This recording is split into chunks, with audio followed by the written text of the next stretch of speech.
anyone here today coming for the very first time? Please raise your hand if you're here for the very first time.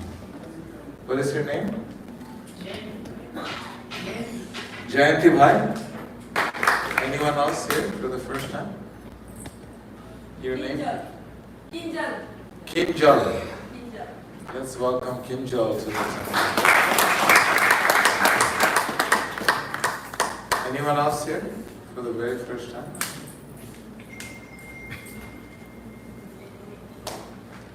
So, today we are celebrating a very unique festival.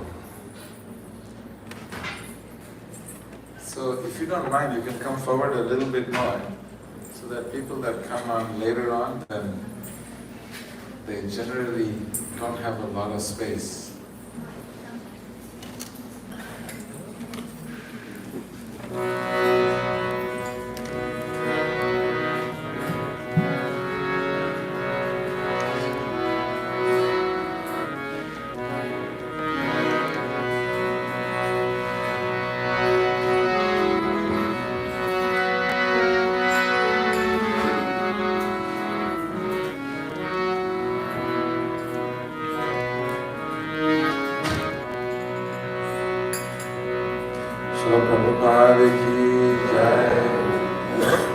So, the mantra that I'm about to sing with all of you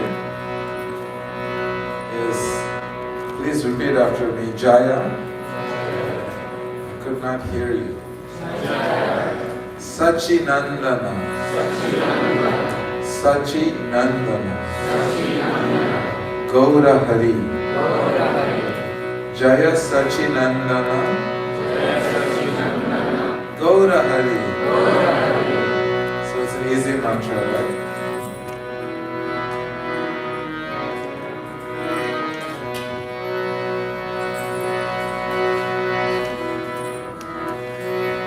Jaya Sachinandana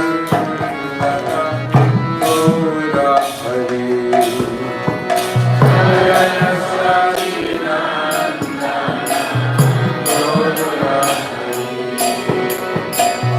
Jaya Sachinandana Gaura Hari.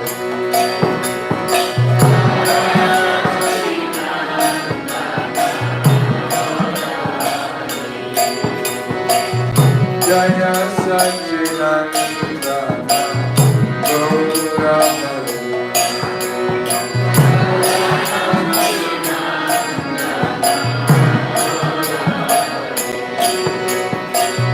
Jaya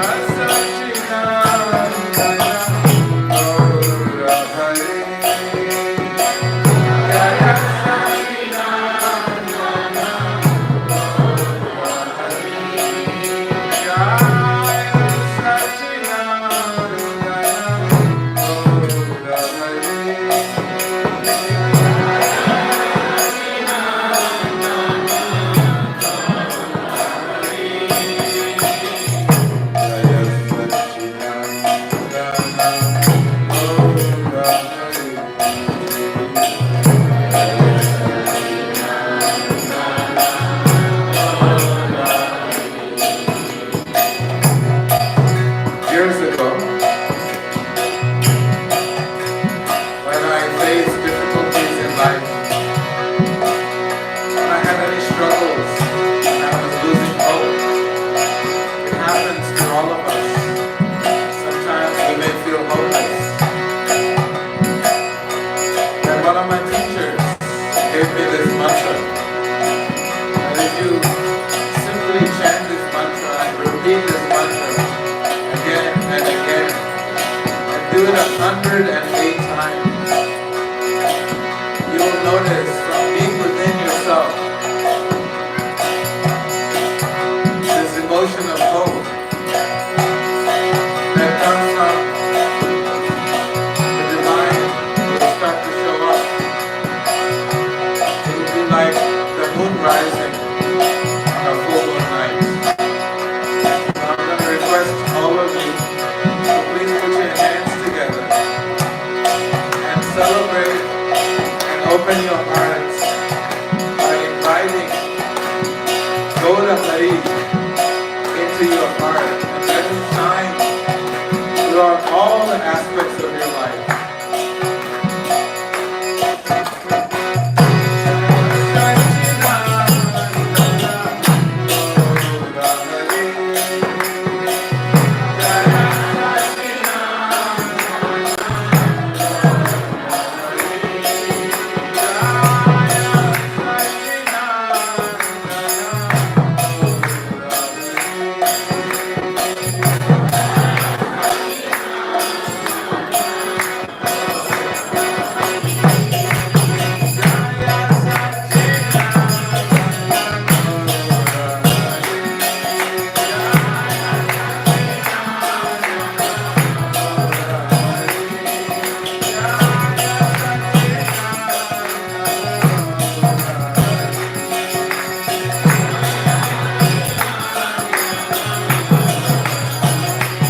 Sachinandana Gaura Hari Jai Sachinandana Gaura Hari. Thank you. Gaura Hari.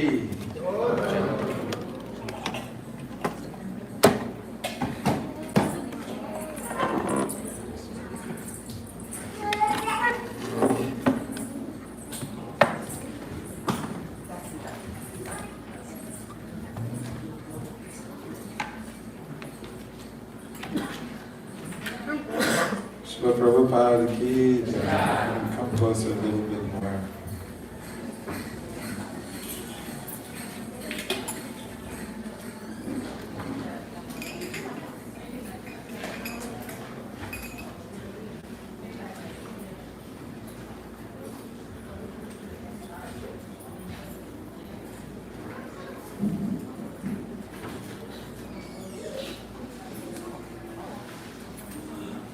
Mukham karoti vachalam bandhulam gayate girim yatripadamaham vande Shri Gurun Vinataram Paramanandamadhakam Shri Chaitanya Ishwaram.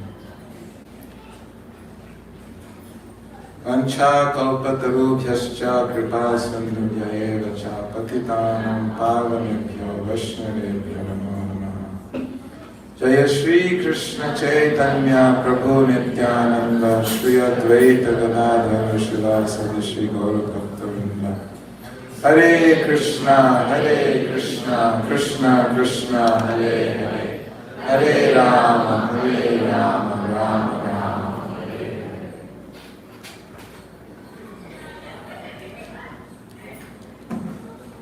So today we'll be celebrating this mango festival. Who here has never heard the word mango in your life before? Raise your hand. Who has heard of mangoes? Raise your hand. Raise your hand if you have no idea what I'm talking about. Okay, everybody knows. So I just want to let you know, this mango has a very deep spiritual significance. It is there during Krishna Lila. It is there during Mahaprabhu's pastimes. So today we're going to have thousands of mangoes offered to their lordships. Everything is going to be decorated with mangoes. So I just want to give you some mango statistics before we begin. In 2024, 26.3 billion kgs of mangoes. Imagine that. Just in India was produced. And 61.4 million tons of mangoes are produced worldwide. This is called the king of fruits. It's primarily in Asia, 76%, and then about 12% in South America and another 12% in Africa. So this mango is called the king of fruits, and that's why it's considered to be one of the most popular fruits that is consumed worldwide. It says 2.4 billion people in the world consume mangoes annually. And why are we talking about mangoes? That's the big significance of today. And why is it that we're celebrating a mango festival? Where does this concept come from? And the deep significance of this. So,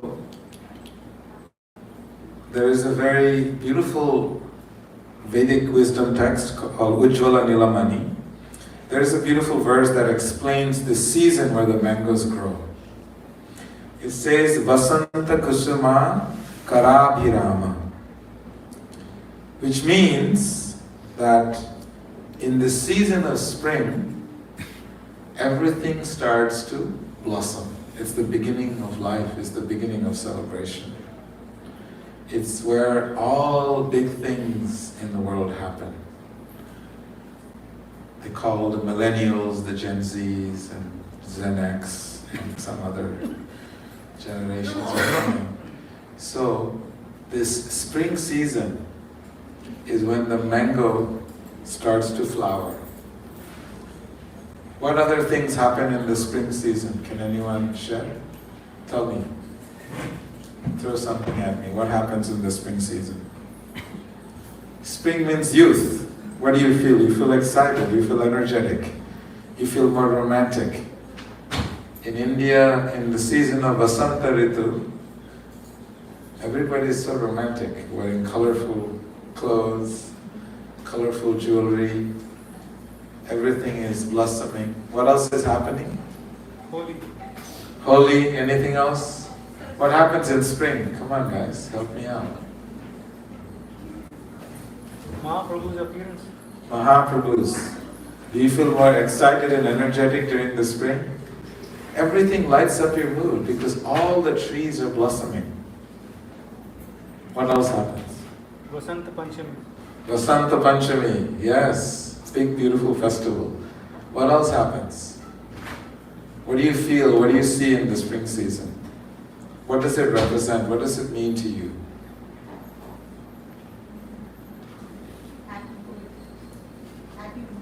Happy mood.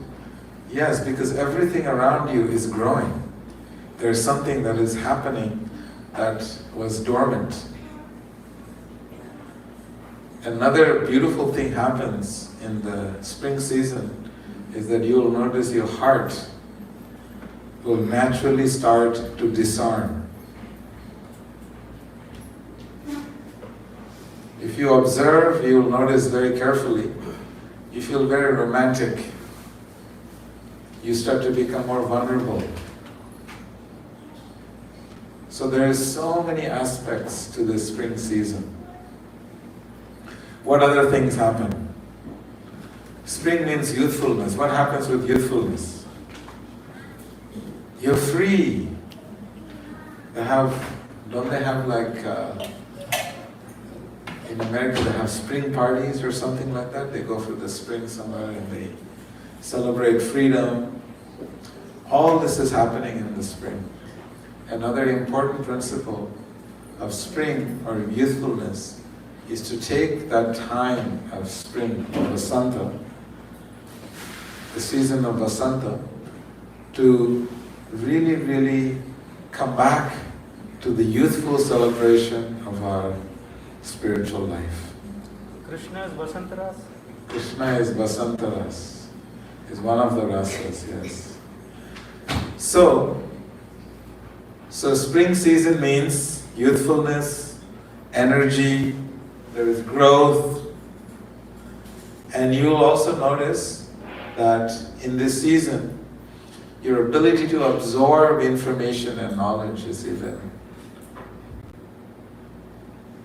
more, because everything starts to open up. So at this time,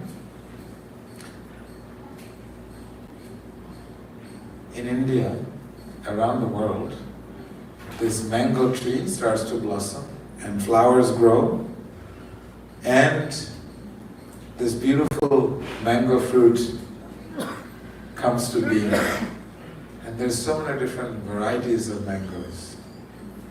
So Bhaktivinoda Thakur, this great saint who was known to be one of the most prolific writers of the bhakti practice and extremely functional in the real world because he was holding the position of a district magistrate in India under the British government.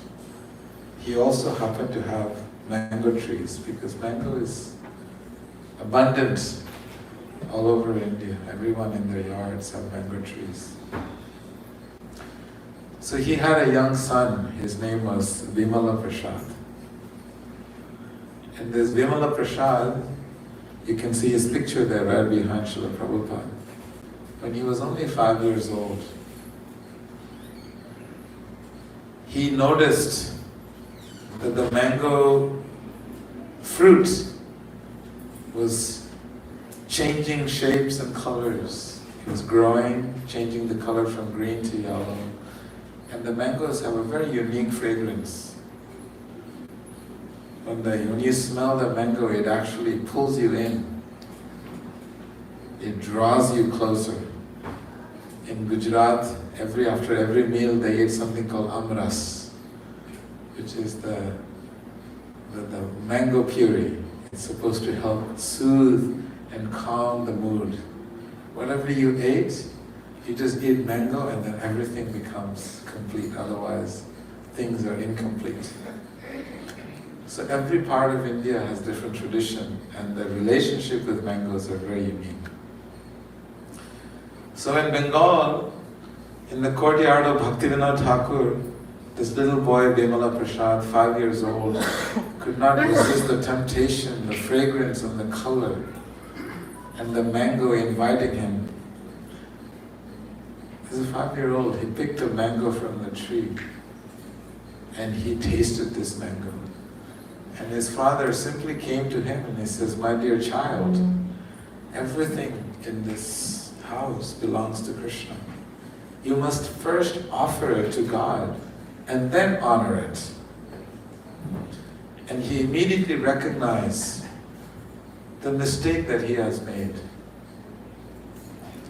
That the mango is such a tempting, delicious fruit that he forgot about Krishna, to offer it to Krishna, and he honored it. So as an atonement for eating a mango fruit without offering to Krishna, he took a vow that he will never eat mango again. That's a major vow for a 5-year-old kid. So there are many, many such stories with mangoes. But I want to read to you the story, because we have time. I want to read to you the story from Chaitanya Charitamrita, this incredible wisdom text that if you get your hands on it, you'll never get your hands off of it. It's more delicious and tasty than the mangoes. So I want to share a story with you and together you can read it with me, and it's very beautiful. Very small story, but very sweet.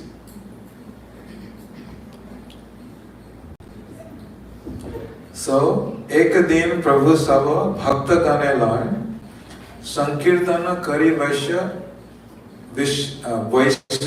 श्रम युक्त हन. You know what? I think you can just repeat after me from the next verse. One day, the Lord performed Sankirtan with all his devotees, and they were greatly fatigued, so they sat down. So what is Sankirtan?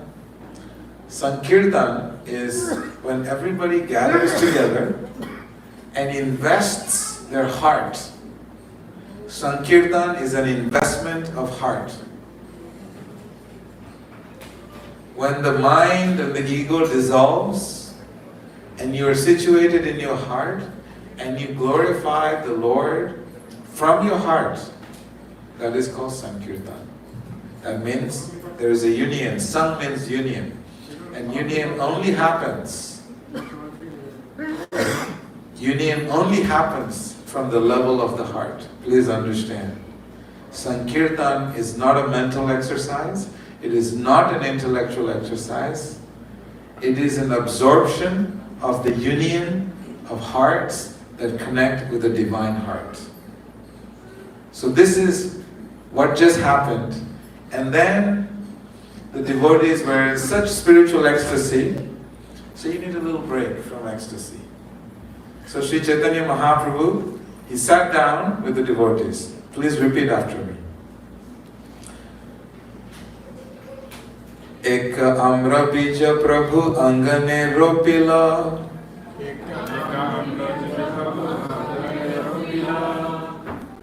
Tatkhane janmila vriksha bari te lagila. It might might be a little too much for all of you. So I'll read the Bengali and I'll read the translation so it'll be easier. The Lord then sowed a mango seed in the yard, and immediately the seed fructified into a tree and began to grow. So it is a tradition. When you meet sages, you must give them something. So one of the devotees, he ate a mango. And what did he do? He didn't have anything to offer. So he offered the seed of the mango to Sri Chaitanya Mahaprabhu. What did Sri Chaitanya Mahaprabhu do? He noticed that this devotee who ate the mango looked very happy. When you eat a mango, you become very happy. So he took that mango seed and he planted into the front yard of where he was sitting down, and this mango immediately started to grow into a tree. For those of you just out of reference, Sri Chaitanya Mahaprabhu is one of the most mystical saints that ever lived. And so he just planted the seed and it turned into a tree. Through his mystical abilities. Dekhite dekhite vriksha na hoila phalito. Pakila anek phal sabai bismita. As people looked on, the tree became fully grown, with fruits that fully ripened. Thus everyone was struck with wonder. Anyone who sees a tree grow that fast, you will be bewildered and you will be mesmerized, because that is the beauty of nature. Everything nature is beautiful. Everything nature is beautiful, and when we tamper with it, then it loses its beauty. So therefore, the devotees are sitting and watching this tree grow right in front of their eyes.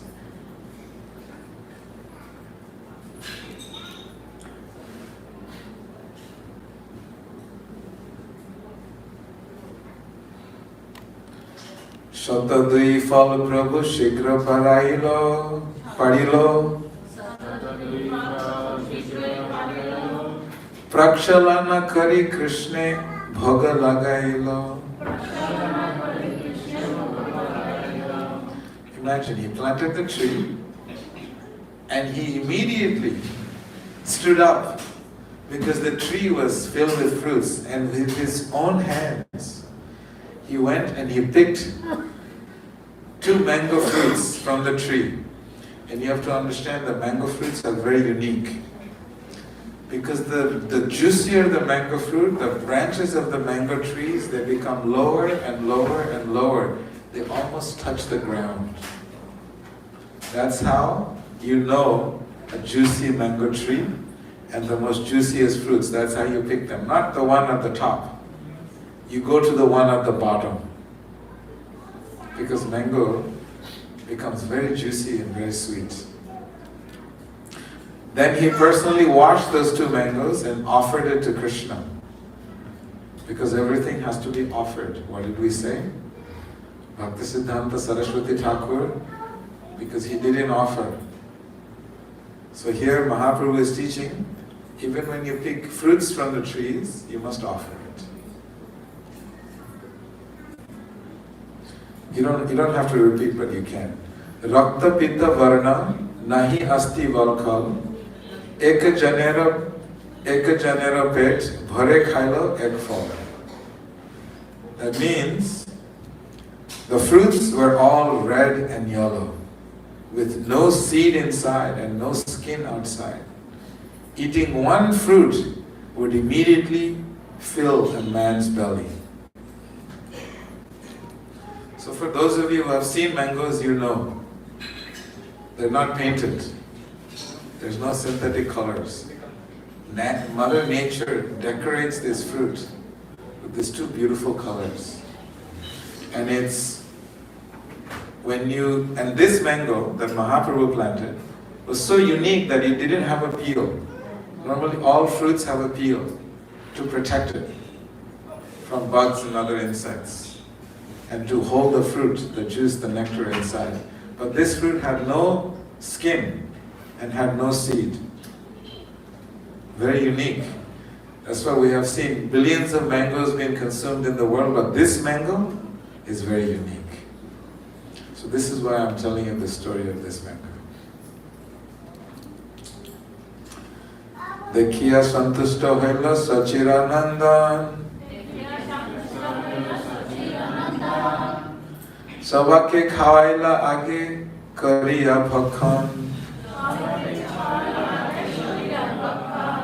Seeing the quality of the mangoes, the Lord was greatly satisfied. And thus, after eating first, he fed all the other devotees. Even Sri Chaitanya Mahaprabhu wanted to taste the mango. So delicious is this mango. Asti valkala nahi amrita rasamai, ek phala khaile rase udara pura. The fruits had no seeds or skin. They were full of nectarian juice and were so sweet that a man would fully be satisfied just eating one mango. Ei mata pratidina phale baramas, Vaishnava kahena phala prabhura ulas. In this way, the fruits grew on the tree every day throughout the 12 months of the year, and the Vaishnavas used to eat them to the Lord's greatest satisfaction. I'll just read the story and then I'll tell you more details. Ishav lila kare sachiranandan, anna lokha nahi jane bina bhaktagan. These are confidential pastimes of the son of Mother Sachi. Other than devotees, no one knows of this incident. Prabhupada writes that non-devotees cannot believe this incident. Yet the place where the tree grew still exists in Mayapur. It is called Amghata. On the way from Bhaktivinoda Thakur's house, you go to Krishna Nagar. 2 stops on a bus, you'll arrive at this place where this tree still exists. It's called Amghata station. Ei mata baramas kirtana avashane, amra mahotsava prabhu kare dine dine. In this way, the Lord performed Sankirtan every day, and at the end of Sankirtan, there was a mango eating festival. Every day for how many months? 12 months. Can you imagine eating mango for 12 months, every day mango feast? This is what was happening. It's fascinating.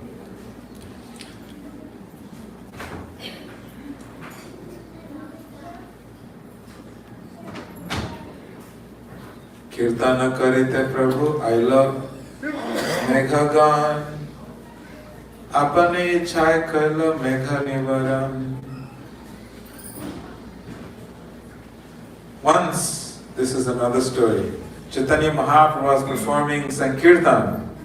Clouds assembled in the sky, and the Lord, by His own will, immediately stopped from pouring rain. So I want to tell you why this story is so unique and is so difficult to believe. And the real ras, the real nectar of this story, I want to reveal to you. Because all the sages are talking about this one little incident that he enacted, one little enactment of mysticism, completely bewildered the minds of people and sages. And so they really tried to understand what is really going on. So to understand this, let's first understand what is the nature of a tree. The nature of a tree, it takes heat and it gives you shade. Yes? You don't have to do anything. It takes rain, it takes heat, and it provides you fruits and flowers. The tree provides you everything that you could possibly need for your physical, emotional, and spiritual sustenance. Every lesson you need to learn in order to advance in spiritual life, you can learn from a tree. And therefore this tree is used as a metaphor in every one of the ancient yogic scriptures. And even this bhakti that we practice, bhakti means the emotion of transcendental, pure, unconditional love. Like we practice every single day. It is considered to be a tree, that's why it's called bhakti vriksha. So the nature of this tree is to just give. It takes something so unpleasant and gives you something so pleasant. And so this is a very unique quality of a devotee. It can withstand heat and all tortures and abuse. No matter what you throw at this mango tree, how you torture it, the mango tree will always give you juicy, delicious, seedless, skinless mango. Because the very nature of this mango tree is to serve. So this is a very important part to understand why we're celebrating this mango. So the three principles of this mango, one is it is seedless.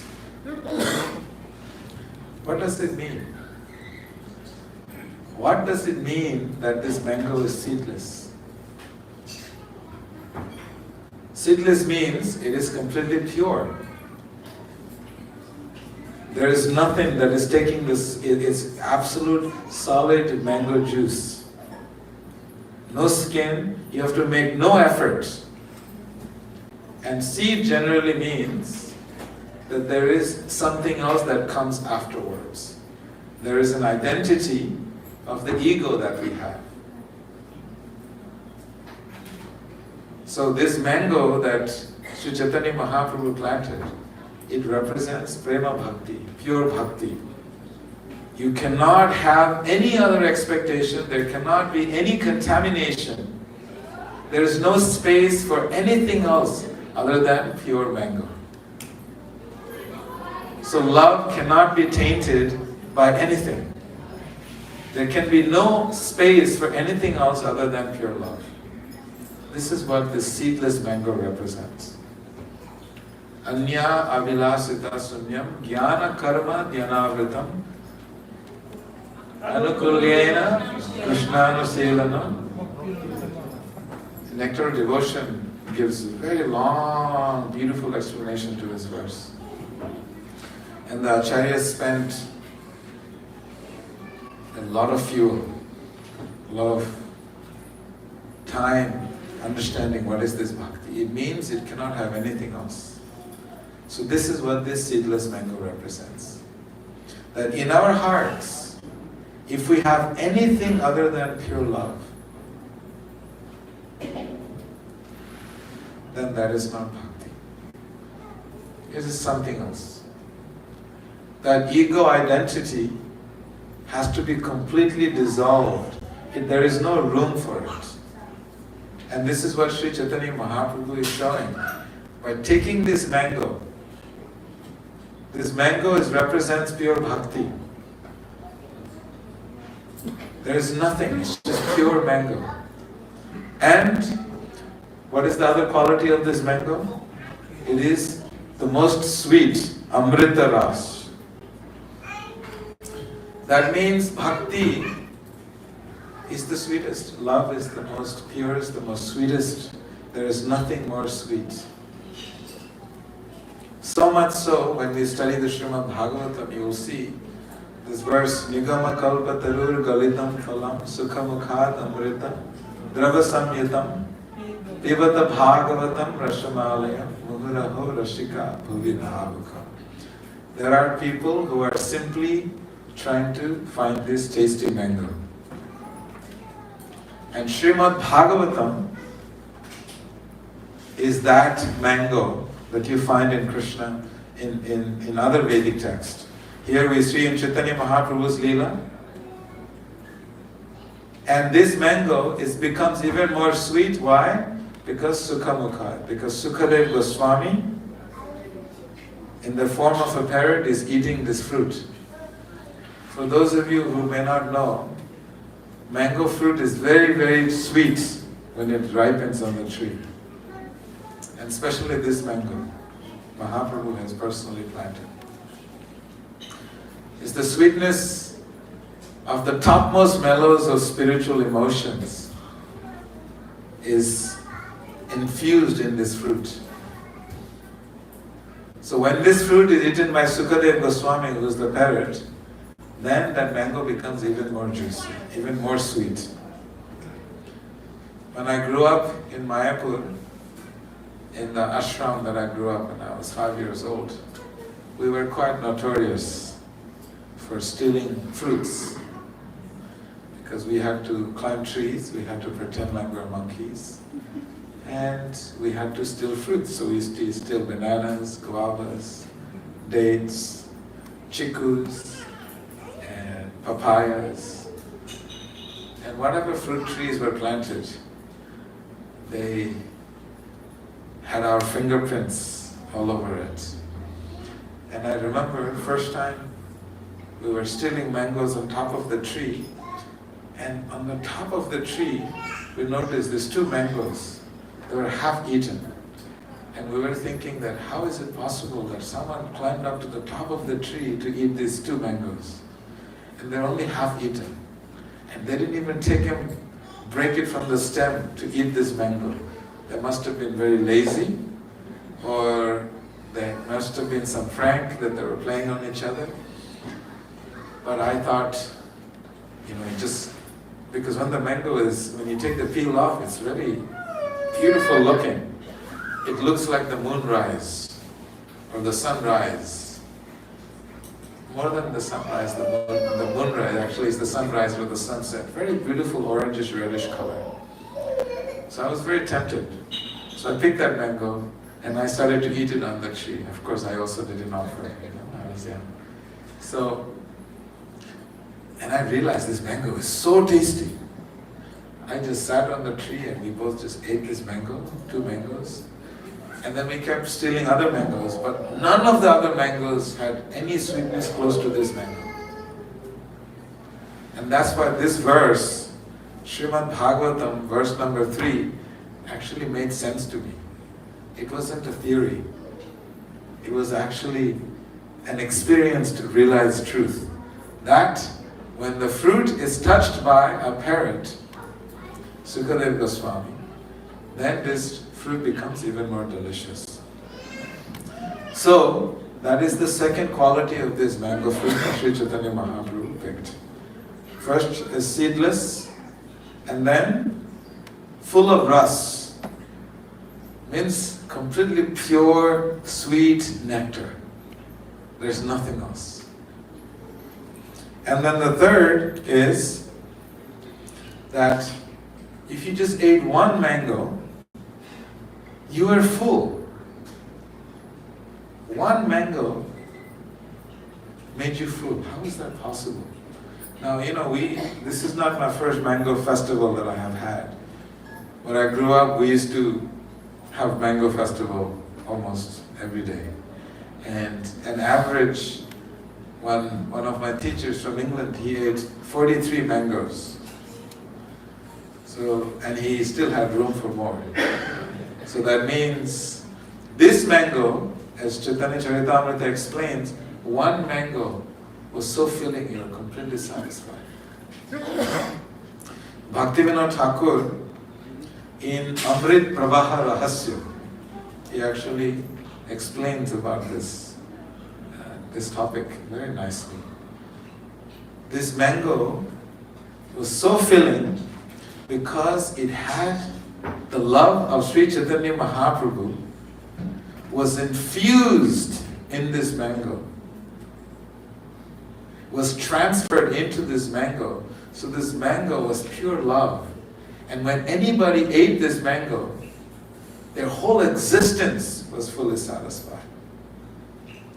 We have to realize there's many different kinds of hunger. There's a hunger of the body, there's a hunger of the mind, the hunger of the senses, and there's the hunger of the intellect. And then there's the hunger of the soul, hunger of the heart. When our mind is hungry, then we go on social media. When your tongue is hungry, then we go to a restaurant.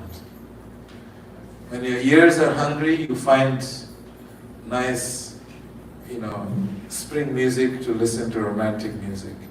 So you satiate all these hungers in various different ways by exposing it to the objects of the senses, where the desires are experienced. So Mahaprabhu knew the heart of all the devotees who were there. What they were seeking is pure Krishna prema. And when they ate those mangoes, individually served by Sri Chaitanya Mahaprabhu, their very existence were completely satisfied. When your heart is full, when the heart is happy, then the mental hunger automatically dissipates. The hunger of the senses, they all dry up. The hunger of the intellect becomes completely useless. But the hunger of the heart has to be met. So Chaitanya Mahaprabhu is showing that this one mango fruit has three unique qualities. And that quality is that it is completely infused with the power of pure love. And this is what this mango, that this one mango is filling, because it actually fulfills and nourishes the very need of the soul. So this is the story of the mango of Sri Chaitanya Mahaprabhu. Now there is so many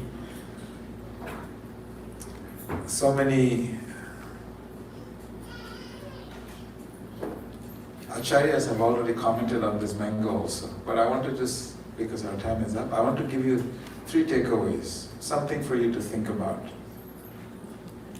The first takeaway is what seeds. See, Mahaprabhu planted a seed and you got this beautiful, delicious mango, where it provides, what was the first thing? It is seedless, that means completely pure. Next is the sweetest. That doesn't give you diabetes and any kind of physical sickness, but it cures the disease of material life.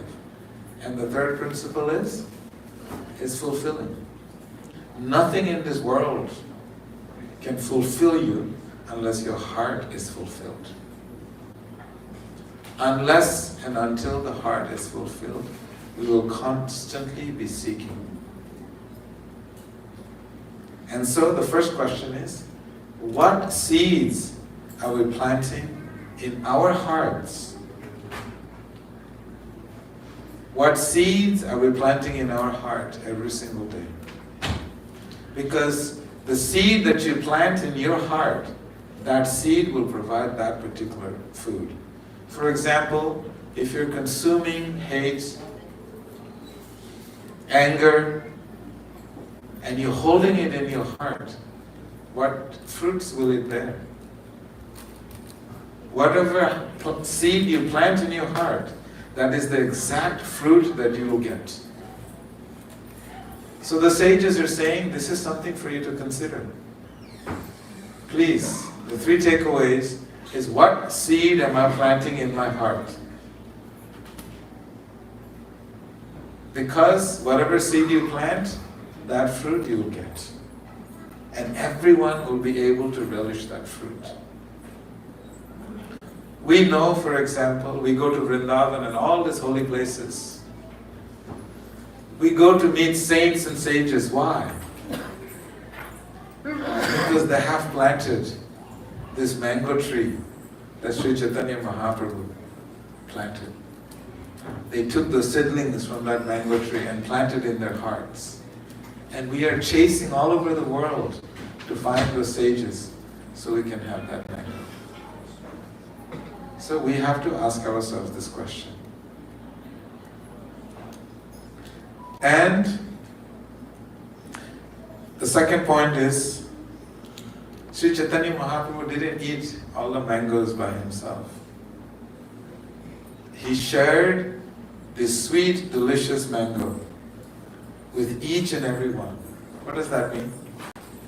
That means the love that we have in our hearts, it is not meant for you. It is meant to be shared. If you do not share, that is the definition of selfishness. That is the definition of greed. Srila Prabhupada, if you read his pranam mantra, Nama Om Vishnupadaya Krishna Prishtaya Bhutale Srimate Bhakti Vedanta Swaminiti Namine Namaste Saraswati Devi Gauravani Pracharani Nirvishesha Sunyavadi Paschatya Deshatari. Very unique.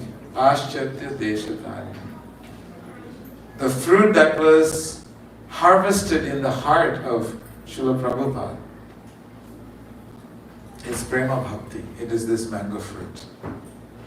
And this mango fruit that he harvested in Vrindavan, he came to the Western world to distribute it.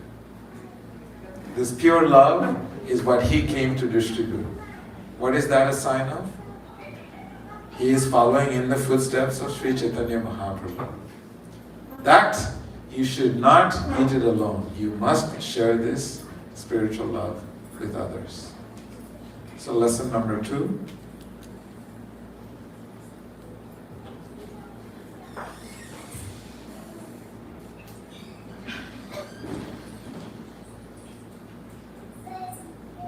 Seedless.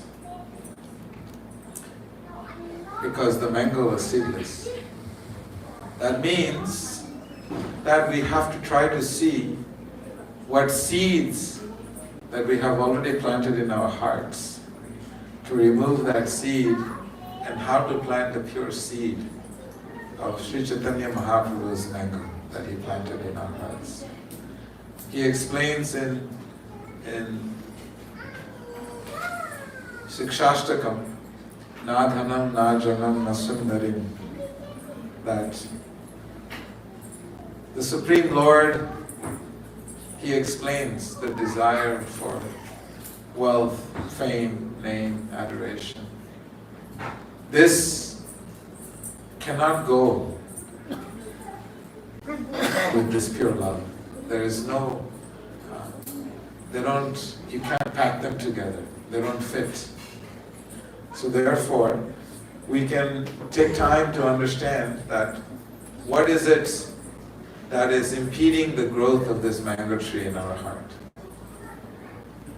So these are the 3 thoughts that I have for all of you. And for those of you who haven't been to Amghata, where this mango tree was planted by Sri Chaitanya Mahaprabhu, it is still there. You can come with me to Mayapur. I can take you to this place and you can see it. Or you can go with any of the Dhamvasis here, or you can go yourself. And you can see that beautiful place where Sri Chaitanya Mahaprabhu showed the whole world this transcendental, mystical miracle of Krishna Prema in the form of an actual tree. There are many, many stories of mangoes, connected to mangoes, written by so many sages. Krishna had many, many stories with Balaram and the cowherd boys running into Vrindavan in the mango forests. Many beautiful stories are there. But my time is over, so if anybody has any thoughts or any comments, or any questions, otherwise we'll go to the next part.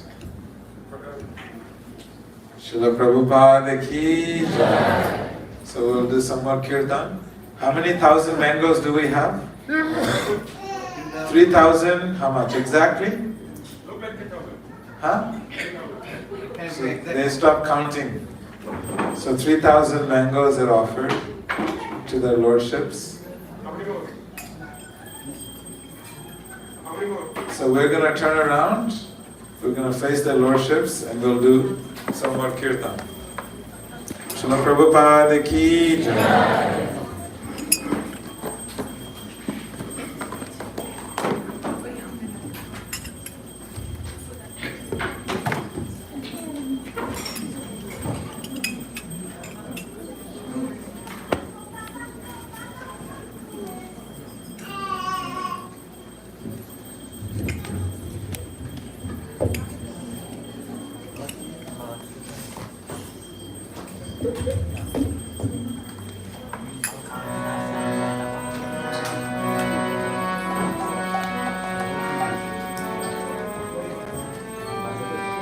Very well. Yeah, can you sit on this side?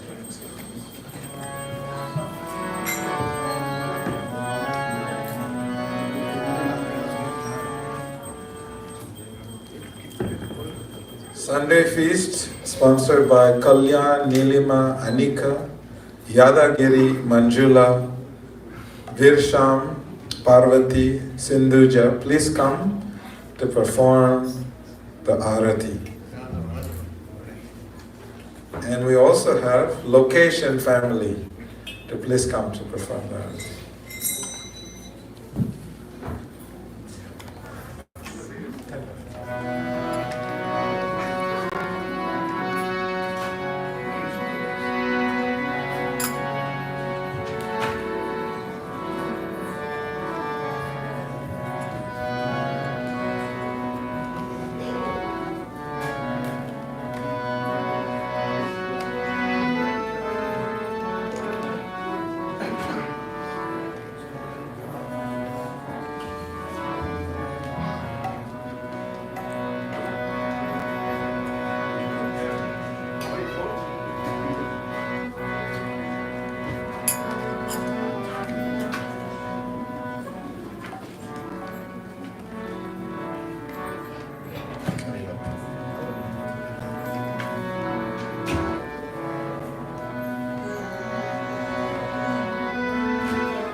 Hare Krishna, Hare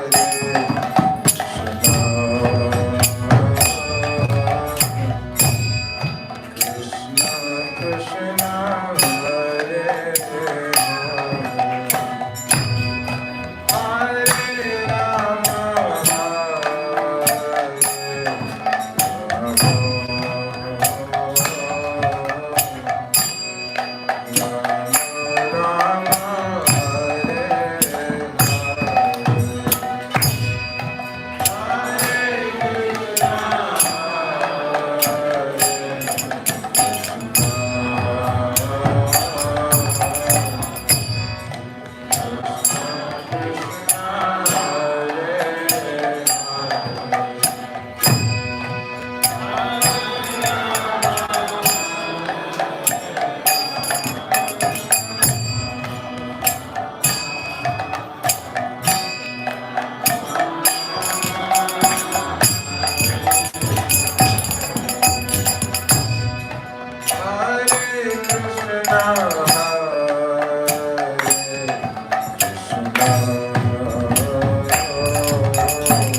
You can sit for 2 minutes.